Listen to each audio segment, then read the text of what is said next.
It's time to wake up the trees. As I sat at the foot of an old, gnarled tree who called me into the glade, I wept.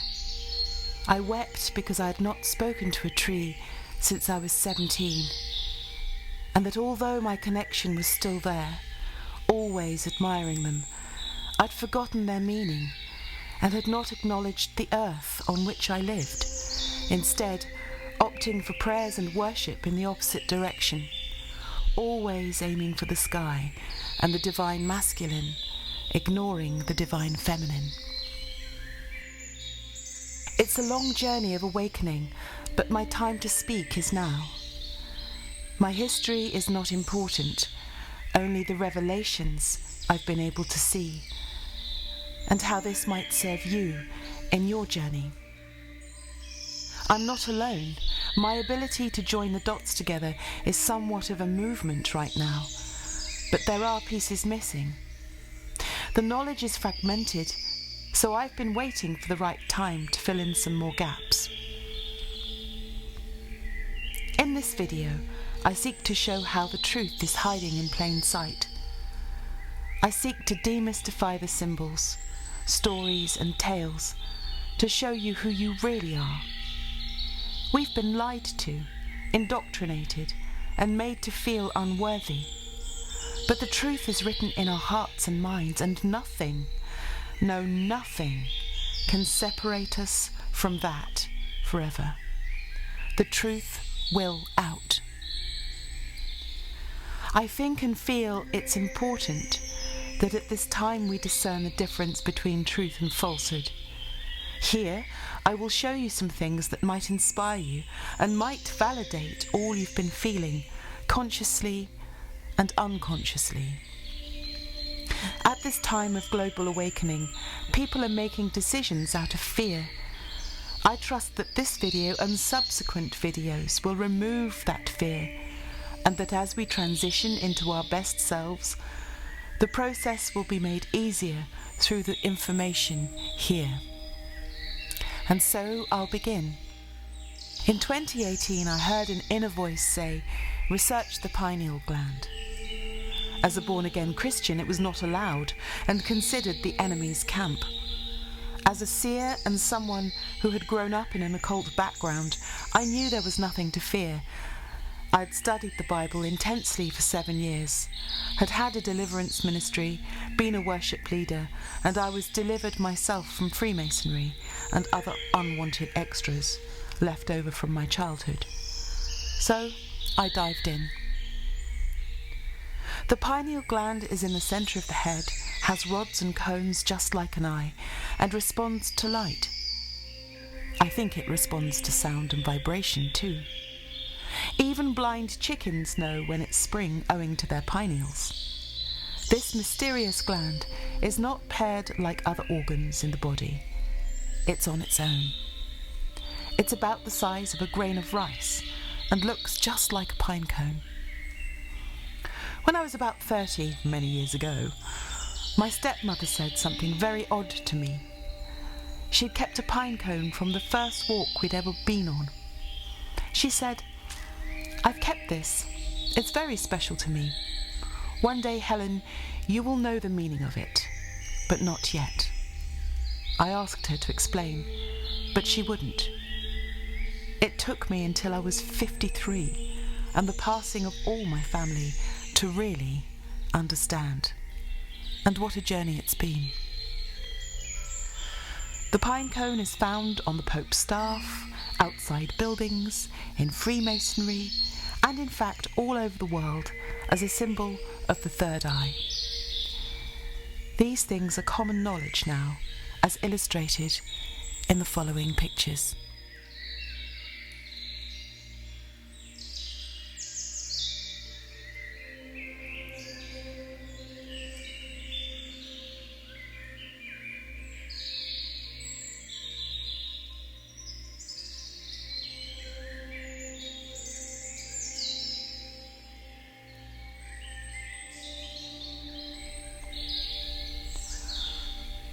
What is interesting is the dissected view of the brain. When I saw it, I looked at the Eye of Horus and realised what I was supposed to do. Just see, without any religion, demonisation, or anthropomorphic representation.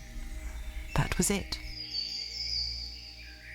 Having looked inside the skull, and having seen the Eye of Horus symbolised, I checked out the other parts of the brain to see how they had been anthropomorphised.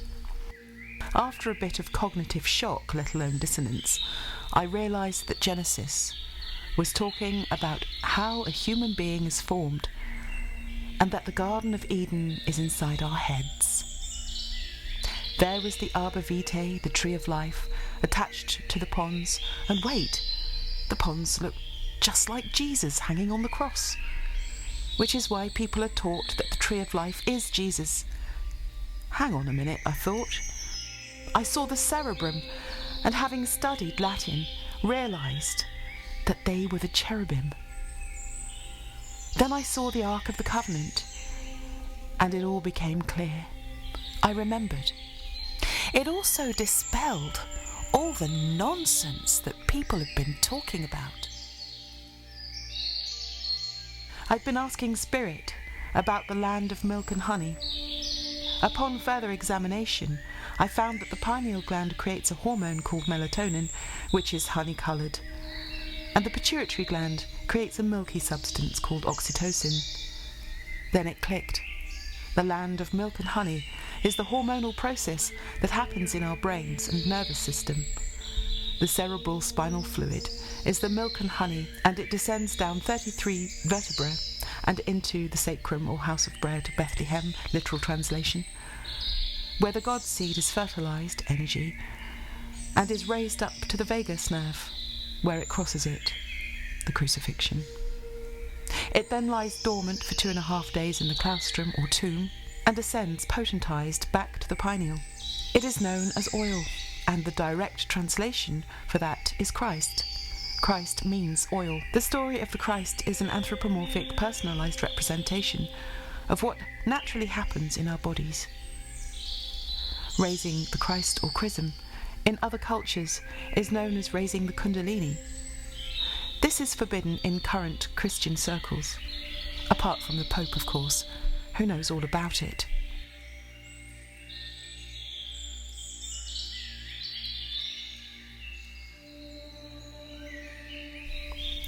It just goes to show that the Christ really is within.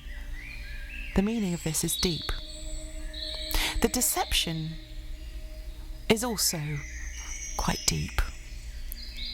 And it's taken quite a few years to really have the courage to speak about it, because of the aberration, the abuse of sexual energy, the abuse of the kundalini, the abuse of the Christ oil, that it's associated with so many rather unsavoury things. But you know, the Pope knows all about it, as do most occultists and Freemasons.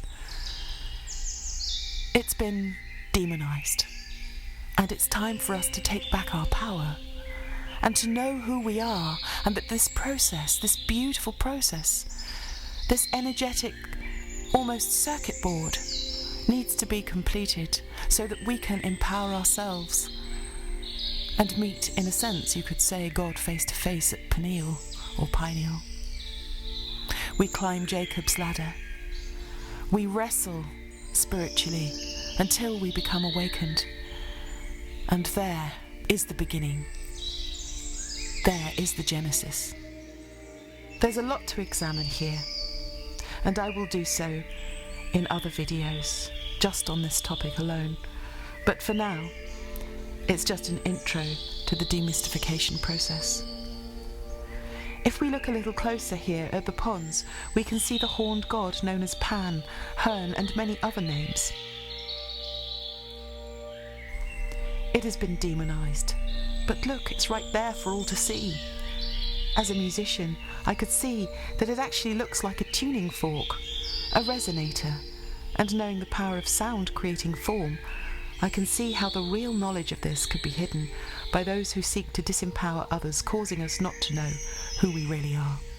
On my journey, I heard a neuroscientist speak on the radio about a nerve that they had found that encircled the whole head in mice. I researched this further and found something that looked like the crown of thorns in humans. It is actually called the crown of thorns and is responsible, supposedly, for consciousness. I questioned this in relation to my own personal experiences and saw that the deeper meaning of the crown of thorns is that pain serves to wake us up. Pain of experiences wakes us up to who we are and expands our awareness and is part of the journey to realization. I also realized that Christ was crucified at Golgotha, and the translation for this word is skull. Big clue in the name there.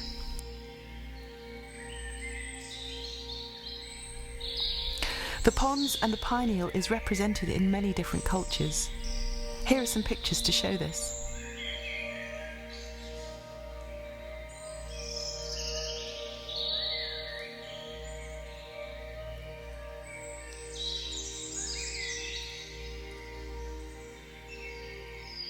I started to look at the shapes in the brain and saw an elephant at the back.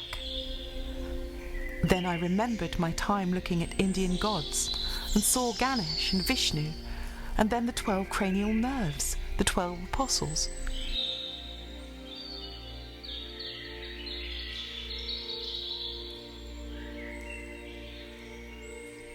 It's all right inside our heads. It's extraordinary.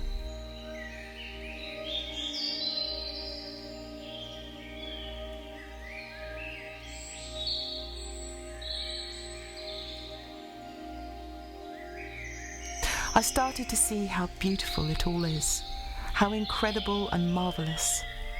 I started to see how we, each and every one of us, are connected both to each other, through resonance and our pineals, and to God, the Creator. I started to feel the connection like never before. I looked at the story of Jacob meeting God face to face at Peniel or Pineal. Jacob's ladder being the representation of the spine and the energy raising up to the pineal.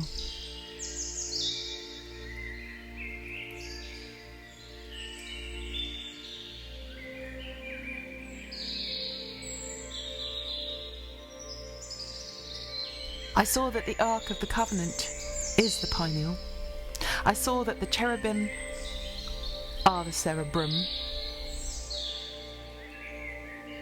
meaning that the messengers or angels are actually personified frequencies or thoughts travelling through space and time in 3 or 4 dimensions.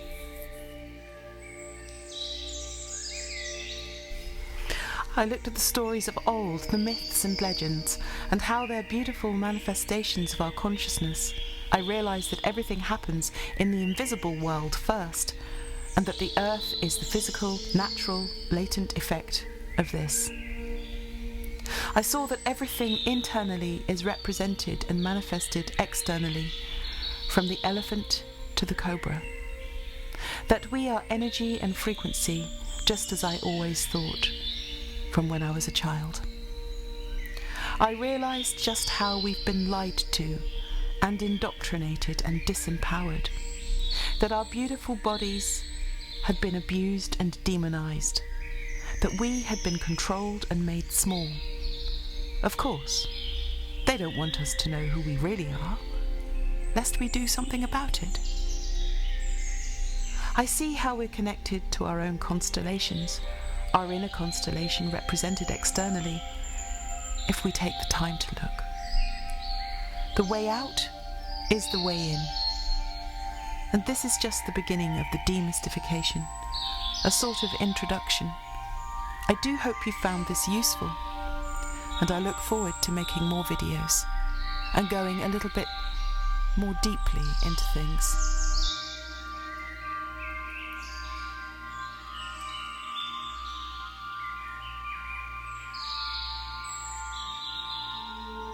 deep in our DNA and in our hearts and minds.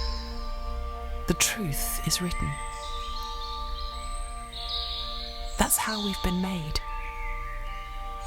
It's time to wake up the trees.